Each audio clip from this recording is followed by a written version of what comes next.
युद्ध का जिक्र आते ही चारों ओर लाशों की ढेर, बमबारी, गोलीबारी करते सैनिकों का ख्याल मन में आता है। रूस यूक्रेन, इजराइल हमास, युद्ध सबके सामने है जिसमें हजारों लोगों की अब तक मौत हो चुकी है। लेकिन अगर आपसे कहा जाए कि दुनिया में एक युद्ध ऐसा भी हुआ जो शांतिपूर्ण था, जिसमें एक भी शख्स की जान नहीं गई, तो क्या आप यकीन करेंगे? शायद नहीं। लेकिन यह बात 100% सच है। यह युद्ध 30 साल तक चला और एक भी नागरिक की इसमें मौत नहीं हुई। यहाँ तक कि गोलियां भी नहीं चली। जंग भी कोई ऐसी वैसी नहीं, दो मजबूत मुल्कों के बीच थी।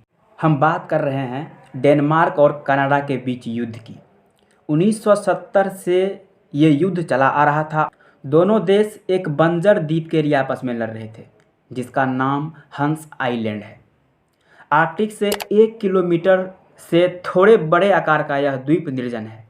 मौसम स्टेशन के अलावा यहाँ कुछ भी नहीं, कोई रास्ता नहीं, कोई प्राकृतिक संसाधन भी नहीं। लेकिन 30 साल से कनाडा और डेनमार्क इस पर अपना कब्जा होने का दावा कर रही है। नतीजा, दोनों देश बारी बारी से अपनी सेना को छोटे से द्वीप पर भेजते थे, बार बार अपना झंडा फहराते थे और दूसरे देश का झंडा हटाकर फेंक देते थे। दोनों देशों के बीच कई बार तनाव काफ़ी ज़्यादा बढ़ जाता था। 1933 में लीग ऑफ नेशंस ने डेनमार्क के पक्ष में फैसला सुनाया था, लेकिन लीग ऑफ नेशंस के ख़त्म होने के बाद कनाडा ने उस फैसले को मानने से इनकार कर दिया। 1984 में यह मुद्दा उस वक्त गर्मा गया जब कनाडाई सेना ने द्वीप पर एक झंडा लगाया और वेलकम टू कनाडा लिखकर विस्की की एक बोतल छोड़ी।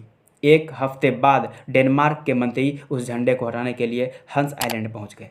शराब की एक बोतल और एक नोट छोड़ा जिसमें लिखा था, डेनमार्क में आपका स्वागत है। बाद में डेनमार्क के सैनिक भी वहां पहुंच गए।